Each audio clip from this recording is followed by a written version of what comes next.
Hey everyone, Scott here to discuss Nickel Boys, starring Ethan Hesse, Brandon Wilson, Anjuan Ellis Taylor, forgive me if I said that wrong, Ethan Cole Sharp, Sam Malone, and Naja Bradley, directed by Ramel Ross. Now, when I saw this got nominated for Best Picture, I saw it the day before it was announced, and I was like, really? Let's get into the movie and you'll see why. It's 1962 when we meet Elwood Curtis as an African American kid who's played by Ethan Cole Sharp as he lives with his grandmother, Hattie. I think it was his grandmother, played by Anjuan Ellis Taylor. Forgive me if I said the name wrong, but she's an actress I know from a movie in 2000 called Men of Honor with Robert De Niro and Cuba Gooding Jr. And she was great in that, but this character seemed a bit over the top as a worried grandmother. And honestly, I got the impression it was his mother for half the movie, as we follow the point of view of Elwood as the camera followed by him, and sometimes another character for half the movie, and we'll get to know him later on while we watch a speech by Martin Luther King Jr. on the TV when it was brand new in the stores, and the editing in this was pretty choppy at times. Like, we follow the camera at a point of view of Elwood, and he sometimes shook the camera a little too much, as that bothered me for half the movie as well. Elwood gets told by his teacher, Mr. Hill, to hear of a technical college or something like that in Tallahassee, where he'll meet other African American kids like him, as he's in class with while Mr. Hill wants to hear Martin Luther King Jr., as one kid was born to making music of his own, which was very distracting, while a couple of pencils fall on the ground from the roof, which is dangerous, while Hattie doesn't want Elwood to go to the school in Tallahassee, and he's grown up to be a teenage man, and played by Ethan Hesse. And we don't see his face for half the movie, which was rather irritating at times, while Elwood is on the streets and sees an alligator randomly walk. Like, what the hell was that all about?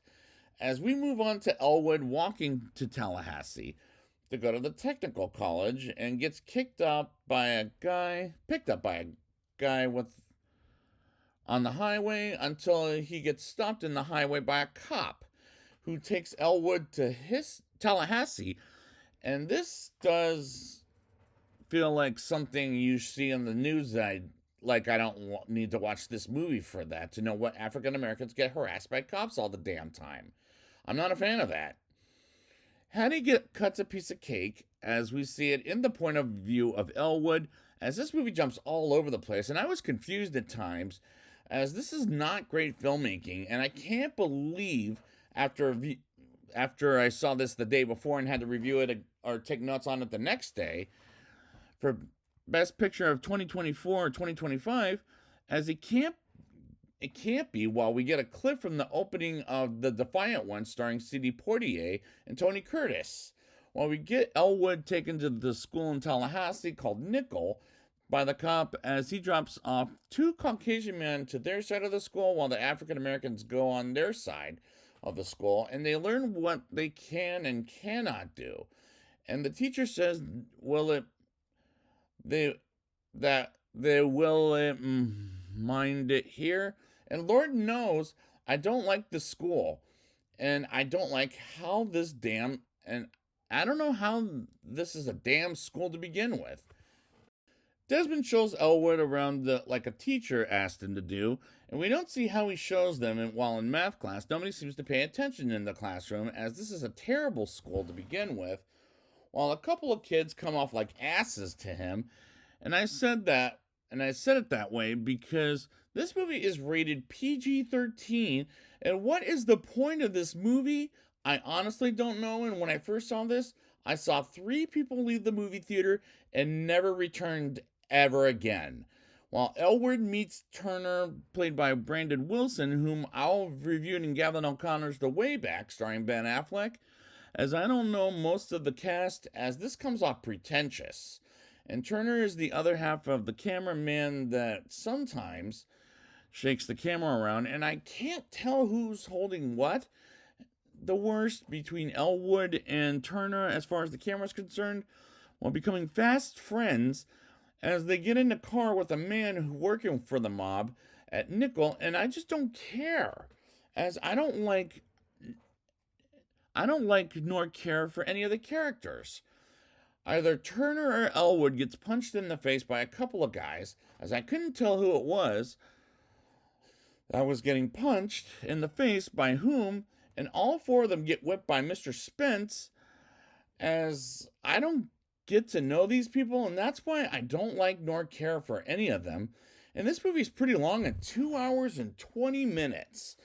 As I don't know about 30 minutes could I don't know, about 30 minutes could be in the editing room floor, as I'm just really bored with it. And it's making me sad in a way. I'm starting to think I wanted to get this I wanted this to get better, but as the movie progressed, it was keeping this up. I wanted to walk out of the theater with the three people that left the theater and never ever return. Hattie tries to visit Elwood, but she bumps into Turner as she tries to hug him twice while she wonders what they're feeding them as the can't hug worth a damn. As Turner sneaks in and visits Elwood in the hospital and chat for a while as we move on to the same scene as well, it faded to black for 30 seconds. And this movie did that sometimes, as that was annoying to me. And remind me, how in the hell did Elwood get to the hospital? Maybe it took the 2 pound gases punching him in the face. And Turner explains how he and Elwood will end up getting out of there as he wheels himself out of the hospital. And how long did that scene go on? As it felt pretty damn long, and the screenplay was not written great. It just felt like a mess of a movie. Sometimes we get shots for the longest time, and this feels like a damn prison, while one of the bullies is the boxing attraction, while Nickel wants to take Elwood in with Turner for a job, and the audience never knows what it is, as that's a pretty terrible of the filmmakers, and these scenes are absolutely unnecessary. While they're painting a house for the Caucasian folks and help bring the books to the library at their school, and we get shots of like around the world as well as the school, which is completely unnecessary in my opinion. Elwood and Turner hang out together, and Elwood gets a piece of mail in their dorm room where the others hang out at, and he reads a letter about how Elwood was sick at the time she came to visit him, and Elwood gets upset over it. While he gets a shot at the moon, and again, it's unnecessary. And sometimes we see Elwood as an adult with or I think it was, no, was it Turner? No, it was Turner. That's right, it was Frick. With a woman named Denise, whom he's dating, or I think it's a different character. I don't know what his name is, and I don't care. Whom is dating a woman named Denise, as he says she's married to him like Sidney Poitier said in The Defiant Ones, as I was confused at this point. Elwood and Turner hang out and overhear their classmate, who's a boxer, to throw a fight, so this teacher can be betting a boxing match between him and a Caucasian boxer, who they vote to win as the boxing match on Christmas time that they watch him get defeated. But the classmate wins the fight anyways, while the teachers bet $100 worth of money on him to lose by round 3, and they lose their money over it, which serves those bastards right. While Turner is told by Elwood this isn't the fight as he won the fight, and I didn't mind the scene, but this movie is dragging its 2 feet for a 2 hour and 20 minute runtime. Hattie visits Elwood as Turner joins, but she says she let Elwood down because their lawyer left and moved to Alabama.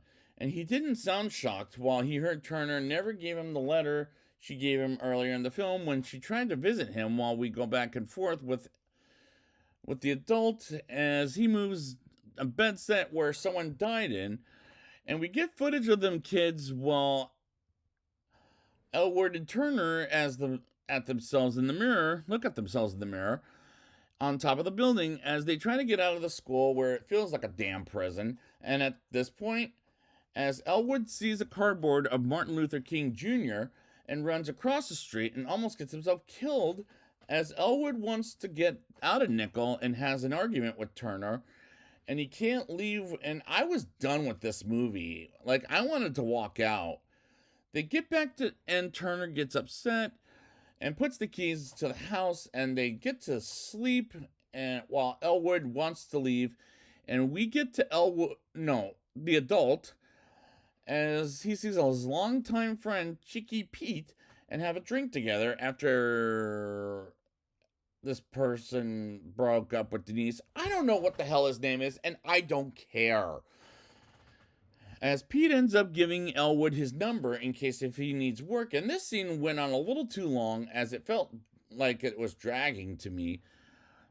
Elwood continues to see his old school the guy is getting his old school sued as he sees it on the TV because there were dead bodies buried there. As we go back in the day, as they eat lunch and ice cream for dessert, while Elwood leaves the lunchroom because he doesn't want his photo taken, and Turner tries to calm him down but doesn't succeed as Elwood drops some nails.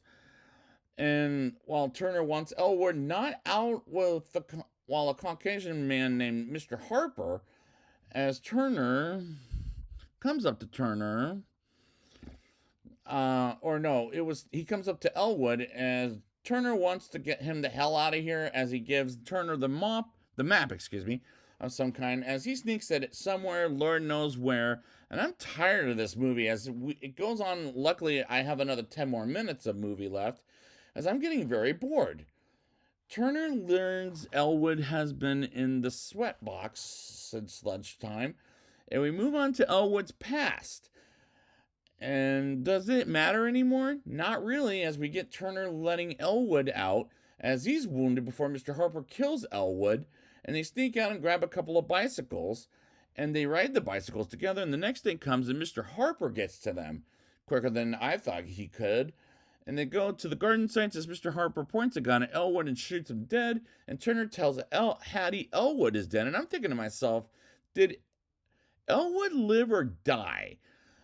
Or did he die? I was confused by this whole back and forth, and the climax made the movie make no sense. Like, who in the hell was it we were following as adults versus Elwood or Turner, as I believe he was alive? As this story made up because, and is this story made up? Because I got confused over, how confused, I got confused. And let's see how confused was I. Let's get to the rating, as this is a confusing movie.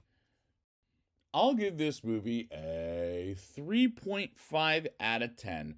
There's a reason I couldn't make sense of this movie while doing this review, as I don't like nor care for any of the characters, as they soundly come off over the top, as the camera moved this movie a POV shotted movie, as it was shaking too much for most of the movie, as this movie is very irritating to sit through twice for some review like this. And I see on the news all the time about how African Americans get harassed by the cops, as I don't want to see it anymore. And I don't, in the movies, I don't need to watch this movie for that reason alone. The editing made this movie choppy, I was confused for half the movie, I can't believe this is nominated for Best Picture and Best Screenplay, as this movie is a mess as far as the writing and editing is concerned. Someone needed to go through the script to put it in the right places, as this movie can be pretentious at times, and it doesn't make sense what was the point of the movie. I honestly don't know, and I don't care. It feels endless and plotless, which unfortunately isn't worth seeing for Oscar bait purposes, like I did when I watched the movie twice. And I felt the 2.5 hour pace, or 2 hour 20-minute pace of the movie, as it's pretty long. And I wanted to like this, but both times I saw it, but at the end of the day, I can't recommend this to people, as I just can't do it, as this really makes me sad that I had to give it a mild non-recommendation, as I was really bored. Or no, it's a non-recommendation, not a mild one, but it's a non-recommendation for sure. As I was really bored, and I honestly wish I left the theater with the 3 of the audience members I saw this the first time with, as this movie's a mess. And it made this movie confusing that I don't even want to talk about it ever again. So I'd like to thank you guys for joining me, and next time I will be back with Nora.